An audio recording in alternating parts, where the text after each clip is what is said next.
Drama, comedy, or musical, no matter the genre, today's guest fills the part. He is an actor, writer, and director, and has been involved in the local theater and film scene for years. On this edition of Art Now, we'll look at the work of MIke Trippieddi.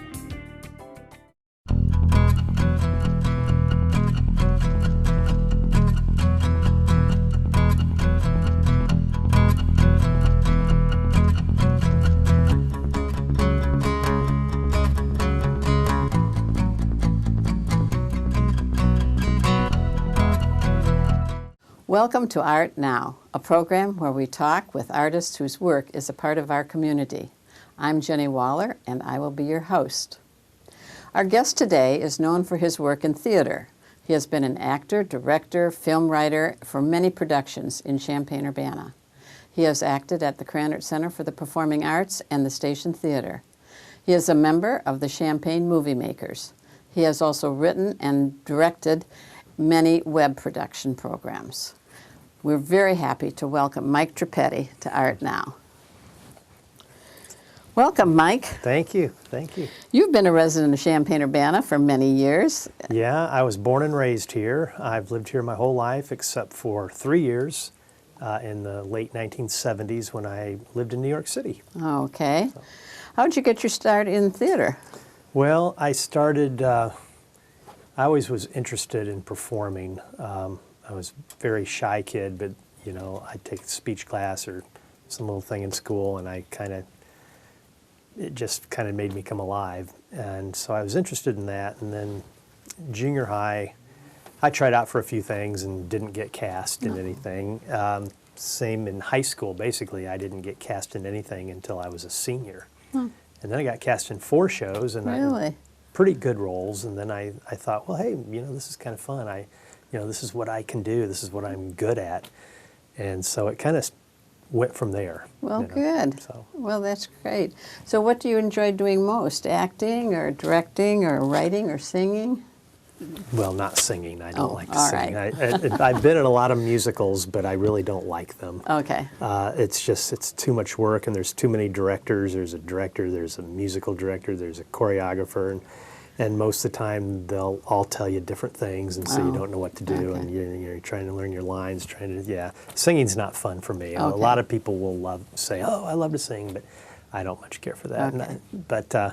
I like, I guess, what I'm doing at the time, usually when I'm acting, I wish I was directing. When I'm directing, I wish I was acting. But for the most part, if I had to pick, acting and writing are my favorite. I started directing theater because I was in a string of plays that I just didn't think were very good at one point. And I thought, well, I can do better than this. Let me try it. And then I found a couple plays that I really liked that I thought, well, I can direct this. That's how I got into directing. And, I will never be, I won't consider myself, I don't consider myself the best director around. I've worked with some really good ones, and I'm not at their level, but I can get it done. Right, but exactly. I'm more comfortable acting or writing. Okay. So. Exactly. Now, I understand your first acting show was in Godspell. At the station, At the Station Theater. Before I go into that, you almost have to know the history of the station. Before it was a train station. Right. And then it was a theater called the Depot. Okay. And I think the people that were involved in the Depot, I know one of them is no longer alive, and I think most all the others have left the community or whatever. And I was never a part of the Depot. I didn't know much about it. But then they rented it out to Rick Orr and his Celebration Company. Mm-hmm. And I don't know what happened. I know there's some controversy around, but and I've never really heard the real story, but Rick Orr got the theater. I don't know what happened. Okay. But I know there were some hard feelings. Okay. But and he was going to he just had it for the summer. The Celebration Company was going to do summer shows. And I saw one of those shows. It was a production of Godspell, and I'd never been in there. Not Godspell, West Side Story. Okay. West Side Story.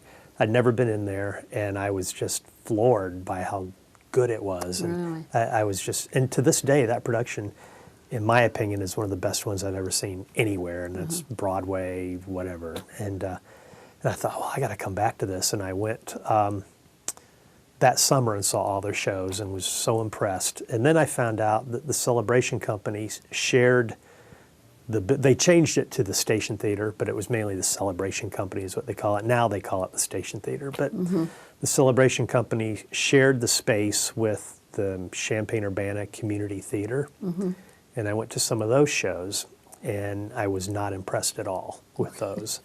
And later on, having worked with Rick Orr told me his philosophy that we don't do community theater. And they didn't at the time. He felt that he could bring theater that was equivalent to Chicago and New York. And they still try to strive for that, and sometimes, and a lot of times they do. They make it. Sometimes it's community theater. And I've been involved in all levels of shows that I felt were very professional and shows that I felt were kind of on the community theater level. But anyway, I knew from seeing both shows that I wanted to be in a Celebration Company show. And I saw that they were having auditions for Godspell, and there were over 60 people that auditioned for 10 roles. Wow. And I auditioned, and I got called back, and I auditioned again, and I got cast. Great. So, and it was great because I was in it with a bunch of these people that I had seen in West Side Story, so I was really excited about that. That's great. So, and Godspell is a real ensemble too. There's no really, Jesus is kind of the lead role, and everybody else, and we're all on stage the whole time. And what role did you play in Godspell? Well, there's really no roles. There's Jesus and Judas, and everybody else and you play all kinds of roles.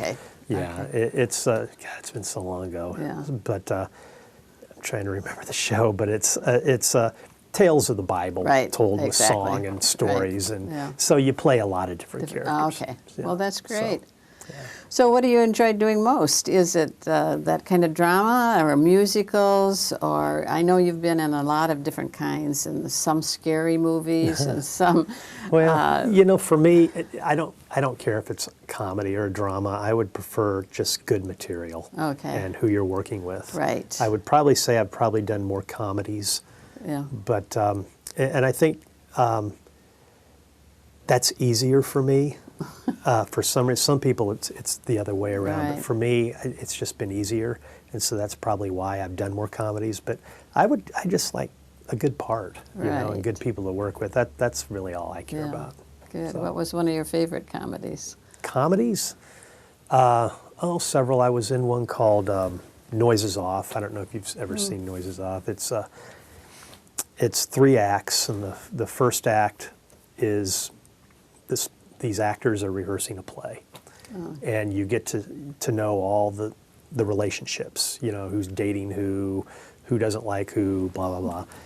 The second act is the play has opened, and you see it from backstage. So you've already seen the play they're rehearsing. So you hear it, and you see them running around backstage, but at that point in time, the relationships that were good relationships at the beginning are no longer good relationships. And then the third act, knowing what you know from the second act, you actually see the play all over again with everything going right. It's really fun, really hard to do, and especially at the station. They don't do it anymore, but we used to do 2 shows a night.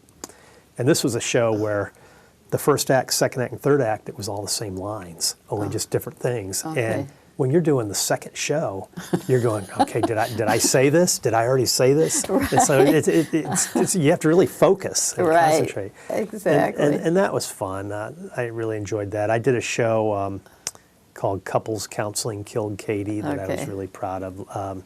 Lindsay Markle and I, written and directed by Mark Roberts, who was one of the writers at 2.5 Men. And he came down and he wrote that. And it was interesting because it was a 2-person show. Did you see that show? Yes, it was very good. 2-person show. And we had to get pretty close to each other, and we didn't know each other. We didn't know each other at all. We met each other first rehearsal, which was, but we had to take all of our clothes off, backstage, closer than I am to you. And so we got to be very close. And we had to do a lot of things that, it's awkward for strangers, but we got to be very close. In fact, Lindsay and I have done a lot of things together since then, and I'm in a web series right now that I'm writing and directing with her called Sister and Brother, and we've done 3 of them are done now, and we're going to Okay. do about 10 of them, and then we'll be So done. how can we watch those? You can't yet. Oh. Soon, when they're all done, I'm going to be posting them like a week apart. Okay. So- How would one find out then? How do you Probably find out? Facebook, or just Okay. contact me. I'll Yeah, post them okay. on Facebook and things like Okay. that. We might not wait until they're all done, but Okay. I was in a web series called Up the Creek, which was produced at Sleepy Creek Winery. Joe Taylor, who owns the winery, is also a filmmaker, a very good filmmaker, and he wanted to create a web series about a fictional staff at the winery. And we did a bunch of those, but we'd do one, and then 2 months later we'd do another one, so Right. no one ever knew when the next one was going to be. Okay. This one I want to have most of them done, so people can go, Okay. okay, I want to watch the next Right. one. Oh, it's going to be next week. Right. So Now, I did watch some of those, and they're very short, aren't they? Some of them are. well, they're anywhere from like 3 minutes to like 10 minutes. Right. Yeah. Exactly. Yeah. But they were fun to watch. They're fun. He wanted it to be Gilligan's Island in a winery, so it's really stupid, but we had fun doing it. We had Yeah. a lot of fun. Oh, I was that's one of the great. writers, and I was in it as well. Yeah. So Oh, 3 of us okay. wrote it. Wrote Who every was it? episode. You and who else? Joe Taylor and a guy named Bill Kephart. Oh, okay. So, Great. yeah. Oh, well, we'll look forward to seeing Yeah, more of those. yeah. One of the plays that you did at the at the Station Theater that I really enjoyed a few years ago was called Art, and it was with Gary Ambler and Stephen King. Yeah, that's one of my favorite plays that I've done, and it's interesting. In the 1970s, the main actors at the station were Gary Ambler, Steve Keen, and myself. Yeah. And we did Art in I think it was 2000 or 2001. And that was the first time the 3 of us were ever in a show together. Is that right? Yeah, I'd worked with Gary, I'd worked with Steve, Right. Steve had worked with Gary, Steve worked with, but we'd never been in a show together. Now, I had directed a show that Steve and Gary were in. Gary's directed shows that Steve and I were in, and Steve's directed shows that Gary and I were in, but Right. we had never, the 3 of us, been on stage together. Really? So we were really excited about that. That's great. And it was fun. I mean, you can't work with 2 more professional actors than Gary Ambler and Exactly. Steve Keen. They're the best stage actors in this town. Now, Right. the best film actor in this town, I already mentioned his name, Bill Kephart. Okay. The guy's a genius, Really? absolute genius. Yeah. Yeah. Have to get him on Art now. Yeah. Oh, you won't say a word. He'll be the most entertaining guest you'll ever have. Well- Much more entertaining than me. Oh, no. I think another genre that you've worked with that's been fun is working with children, and you did The Bear Called Paddington, and Right. you were the bear, Yeah, right? that was fun. It was called The Adventures of the Bear Called Paddington. It was actually the American premiere. We were the first theater in the country to do it. Really? That was in 1979. It was so popular, the Station Theater brought it back twice. Great. So I did it 3 different times, same cast all 3 times, and it was a musical. The music was really good, and it was just funny. It was a lot of slapstick things where, traditional slapstick where someone steps in a bucket of paint and falls, and a barrel of flour falls on them. So it was a mess to clean up, and everybody was just a mess when it was over. And with that, we did 3 shows a day on that. We did 3 shows on Saturdays and Sundays, and then okay. 2 shows a night on Thursdays and on Fridays, and then we did shows like Wednesdays and Thursdays. So it was tiring. Right. But it was fun. I was very proud of that show. Good. We had a lot of fun. It was a one-time director, Philip Prale, who's now an English teacher in Chicago. I haven't talked to him in years, but he only directed 1 show, and he was one of the best directors I ever worked with. Really? He was great to work with. Does So, he direct shows in Chicago? I don't think so. I've lost touch with him. I don't know whatever well, happened to we him. should but- bring him back here yeah, to yeah. Champaign-Urbana. Well, I think he's been invited to some of the reunions. He never. Oh, Yeah, okay. he's just one of those. I'm done. That life's over. yeah. So. So you've done other children's shows, haven't you? Yeah, I did a show called The Sillies, which was written by a good friend of mine, Tom Tift, who I met when I took an acting class at Parkland. He was my teacher. He was a grad student at U of I at the time. And then when I lived in New York, he lived in New York. Okay. His wife, I don't know what she did, but she's a director, and she was with some theater company, and they did some stuff. But he's actually a a minister now. Oh, is that in right? Florida, but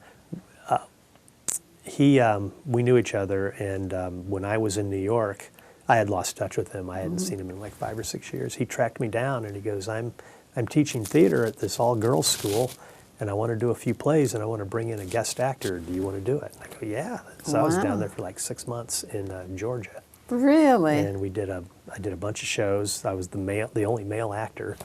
And we did some children's theater, and then him and I did Waiting for Godot together at a little theater smaller than the station. and that was fun. Can you get it smaller than the station? Oh, yeah. But that was a lot of fun. That was a lot of fun. Oh, that's great.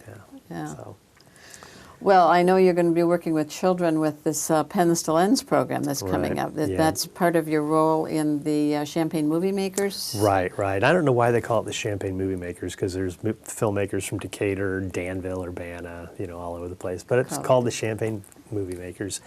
This is the 3rd year of Pens to Lens. What it is, have you seen any? Have you been? I didn't get to that last one. Yeah. They're fun. I know, and I've been chastised for not getting there. This so year, I need to get August there this 15th at the Virginia Theater. Okay. But anyway, what it is we put, well, I didn't, I say we, but the Champaign Movie Makers, a couple of them, I think it was A.J. Christensen and Bill Kephart again. Okay. They created a curriculum to teach screenwriting to Unit 4, basically. It grades kindergarten through senior in high school, and any teacher that wants to pick it up can teach it.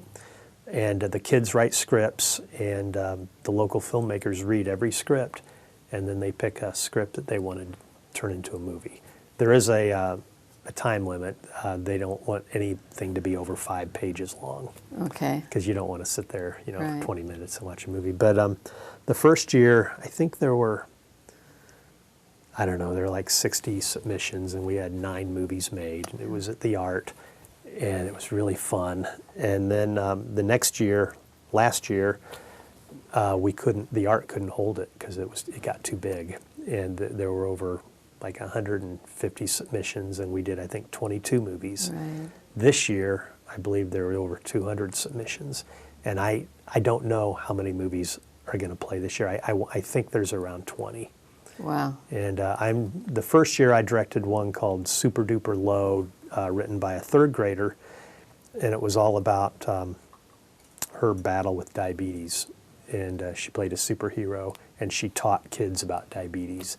And I really liked that, and I did that one. And it's a short little 3-minute movie. You go to penstolens.com, and you can watch all the movies from every year. It's terrific. Yeah. And then last year I did one called Guys Go Green, about these 2 guys that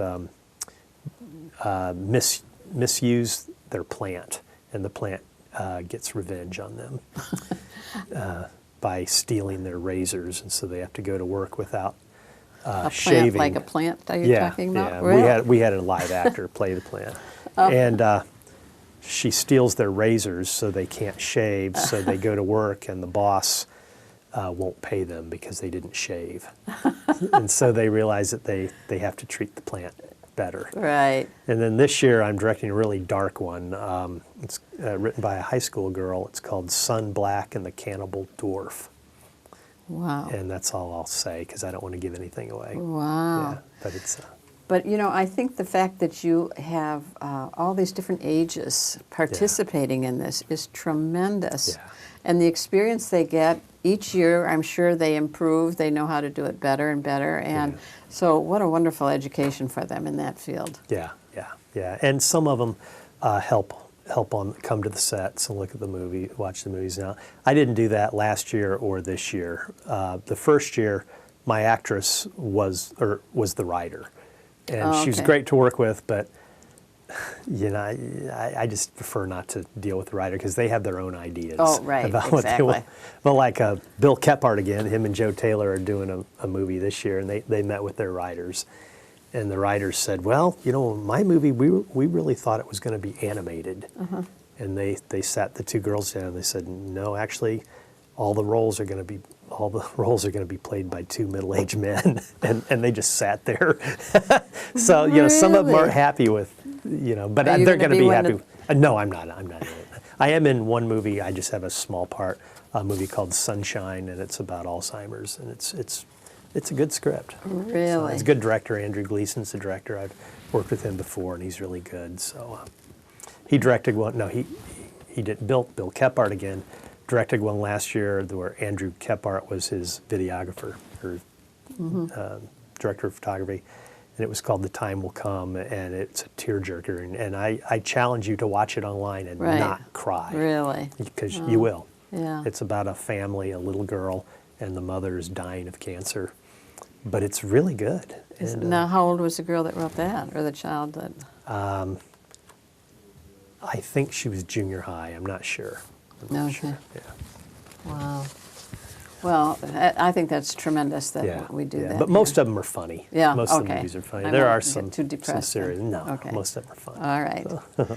Well, you've had such a wide range of activities and experiences in this whole field of theater and acting and movie making. And where are we going to go from here?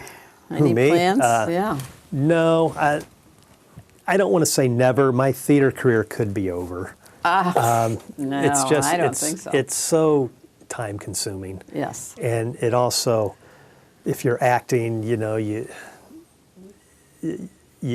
I can't always just leave it at the theater. You know, you gotta, the older you get, you don't learn your lines as quickly. You gotta constantly stay on top of it. And it's just hard. It's just hard. And I don't know, we'll see. The movie work I like better because it's something that will last. I've done so many things in theater that I'm proud of, but most people now at the theater, you know, they don't know who I am. And if I do a movie, I can go, hey, this is what I've done, which is not always good because it's like a tattoo, whether you like it or not, it's going to last forever. So you have to, you know, but I prefer that. I want something that's going to last. Good. So the theater's great. It's great working in front of a live audience, but I just don't know. I don't know my future there. So I'll continue to write and hopefully act in people's films. I'll direct occasionally. I mainly got into directing movies just so I could get my scripts produced. Okay. You know? Now, and that was before the Champaign Movie Makers, when there were just a handful of us doing movies. Now there's 50 people in this town making movies. 50 people making movies? At least. Really? Yeah. It's just the News Gazette and other people have no idea of the talent in this town and all the things. There's always something. There's usually several things being produced at the same time. There's web series, there's movies, there's feature-length films, there's mainly short films, but there's a lot going on. Right. Well, it's an exciting town to live in, that's for sure, really with all the live performances that are going on now. So you could give me names of people for art now for a long time then with all these things I could give you a lot. Is Bill Kephart's one, Joe Taylor, Thomas Nickel, Mike Bodeker. It just goes on and on and on. Yeah. The Lukemans, Chris and Ann Lukman, they're very good. They're a married couple. They have a web series called Once Upon a Time in the 1970s, and it's science fiction. You know, they go back in time. It's fun. Right, exactly. Yeah. Well, I hope you continue to act because we love watching you act, and also writing movies too. I think that's good, and encouraging these young people to do all the things that you've had experience doing. It's wonderful that you give them that opportunity. Yeah, it's great because we didn't have that when we were kids. I know. You know, exactly. I had my dad's 8mm movie camera from World War II. And all of our neighborhood kids, we'd make movies. And did stuff you? like that. Really? Oh, Even back then you did? I've been making movies since I was 12 years old. Really? Yeah. All right. Well, keep going. Yeah. And one of my neighborhood friends, Sam Oldham, he had a camera just like mine. He made movies. He's actually in California. He's still making movies. He does mainly documentaries now. But his first, I think, professional job, he did the sound for a movie called I think it was called 10 Little Maidens, and it won the Porno Award for Best Picture of the Year of like 1980. Okay. Yeah. Well. But that was his only venture into that. He does legitimate movies. Right. Yeah. Exactly. But you got to work where the work is. Exactly. Exactly. Well, we've really enjoyed having you, Mike. It's just been a lot of fun to hear about your career and all the things that you've done with theater in one phase or another. It's terrific. So thank you so much for being with us on Art Now. Well, thank you. And we hope that you all have enjoyed today's show. We also hope it will inspire you to explore the local art scene and to make your own art now.